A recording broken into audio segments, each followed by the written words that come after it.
Apakah Ananda Amira sudah siap? Assalamualaikum warahmatullahi wabarakatuh. Bismillahirrahmanirrahim. Alhamdulillahirabbil alamin. Assalatu wassalamu ala nabiyyina Muhammadin wa ala alihi wa sahbihi ajmain.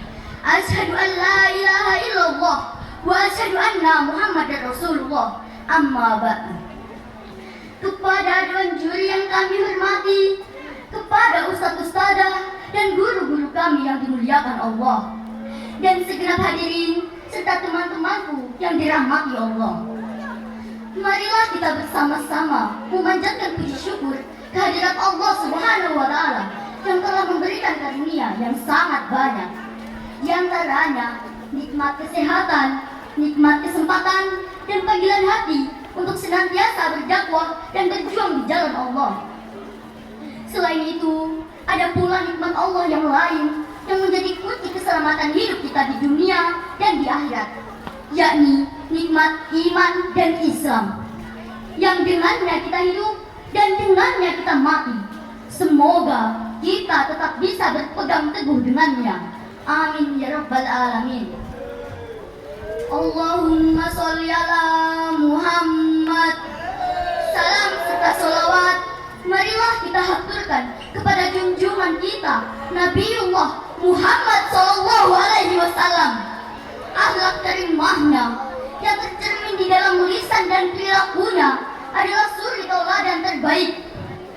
Beliaulah yang mencerahkan dan membimbing kita menuju keselamatan hidup di dunia dan di akhirat melalui ad-dinul Islam as-siratal mustaqim.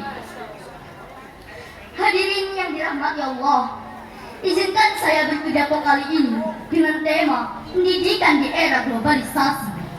Mengapa? Karena menurut kami pendidikan adalah masalah yang selalu urgent. Hal ini harus terus dibahas dan dipikirkan bersama demi masa depan generasi Islam, baik masa kini atau masa yang akan datang.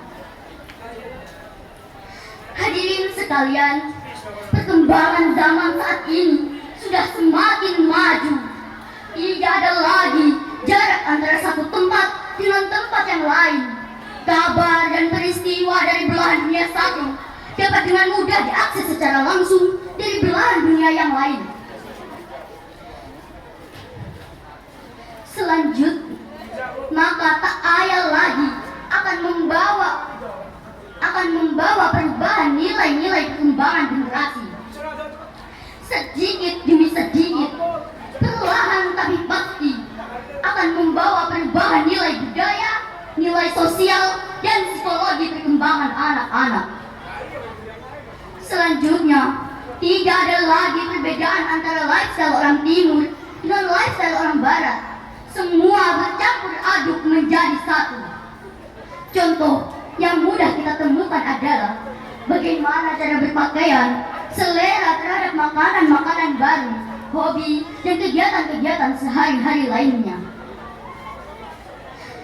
Maka tak heran lagi jika kita bertemu garis Jawa bernama Mbak Markona misalnya berpenampilan seperti artis Madonna. Bahkan ada lagi bujang Sunda, Kang Asep misalnya, bergaya seperti opa-opa Korea. Hadirin yang dirahmati Allah, perubahan yang harus kita takutkan adalah bergesernya nilai keislaman dalam pola hidup generasi Islam. Oke lah, Islam memang tidak menolak kemajuan, modernisasi, dan teknologi. Tetapi yang harus digarisbawahi adalah selama itu bernilai positif dan tidak melanggar akidah serta syariat. Orang Islam bisa hidup berdampingan dengan berbagai macam model di masyarakat. Namun tetap harus di dalam koridor lakum dinukum waliyadin, untukmu agamamu dan untukku agamaku. Nabi Muhammad juga menegaskan, man tasabbaha biqaumin fahuwa minhum. Barang siapa yang menyerupai sebuah kaum, maka ia termasuk bagian dari mereka. Bapak, Ibu, dan saudaraku sekalian, pintu besar yang menjadi jalan masuk generasi kita tidak lain adalah gadget. Bocil-bocil hari ini semua memegang HP. Bahkan emak-emak tidak berpusing menghadapi kerewelan anaknya, karena HP lah solusinya. Di rumah mereka dicekoki tayangan konten-konten yang tidak etis yang dapat membentuk maladaptasi. Ini menjadi tantangan besar bagi para orang tua dan para pendidik di era globalisasi saat ini. Ini benar-benar butuh perhatian ekstra dari para orang tua, para pejuang dakwah, dan para guru. Mereka harus selalu membersamai setiap tumbuh kembang anak-anak agar tetap teguh dalam keimanan dan ilmu pengetahuan. Allah berfirman dalam surat Al-Mujadalah ayat 11. A'udzu billahi minasyaitonir rajim. Bismillahirrahmanirrahim. Yarfa'illahu alladhina amanu minkum walladhina utul ilma darajat. Yang artinya, niscaya Allah akan mengangkat derajat orang-orang yang beriman di antara kamu dan orang-orang yang berilmu beberapa derajat.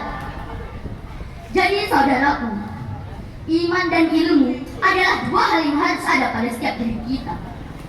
Iman tanpa ilmu bagaikan lentera di tangan bayi, dan ilmu tanpa iman bagaikan lentera di tangan pencuri. Hadirin yang dirahmati Allah, maka dalam membangun pendidikan di era globalisasi saat ini haruslah memperhatikan beberapa hal. Pertama, setiap rumah tangga muslim harus terdidik dan tanggap terhadap perkembangan zaman, selalu membersamai setiap perkembangan anak-anaknya.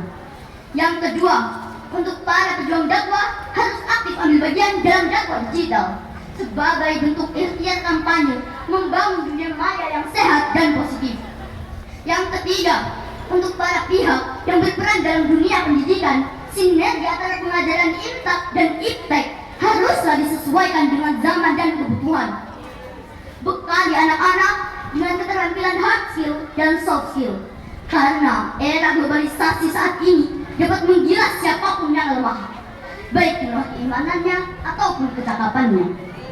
Namun, yang tetap harus diingat bahwa ketakwaan adalah yang paling mulia. Inna akramakum indallahi atqakum.